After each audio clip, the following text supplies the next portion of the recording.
கூட்டணி கட்சிகளை ஆதரிப்பதல்ல. தனியார் எம்ஜிஆர் என்ன பண்ண யாரையும் கூட்டணி வச்சாரா? இல்ல. எம்ஜிஆர் யாரோடு கூட்டணி வைக்கிறார்? அது எம்ஜிஆரோட வழித்தோன்றல்னு விஜய் சொல்றாங்க. இது நீங்க எம்ஜிஆர் வழித்தோன்றல் சொல்லலாம், அப்புறம் புத்தர் வழித்தோன்றல், இயேசு நபிகளாகி வழித்தோன்றல் சொல்லலாம்.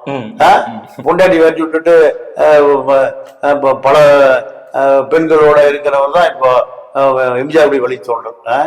அரசியல் மக்களை ஏமாற்றுவதற்கான ஒரு கார்பரேட் தொழில் அதை விஜய் செய்யற. ஒத்துக்கக்கூடிய மனப்பான்மை அவர் ஆதரிக்கக்கூடிய யாருமே ஒத்துக்க மாட்டான். பெரியார் சொல்றாரு, முட்டாள்கள் ஓட்டு போடுறான், அயோக்கிய ஆட்சிக்கு போறான். சொந்த கட்சிக்கு திமுக பணம் கொடுக்குறான், அண்ணாதிமுக பணம். இது எங்க அரசியல்?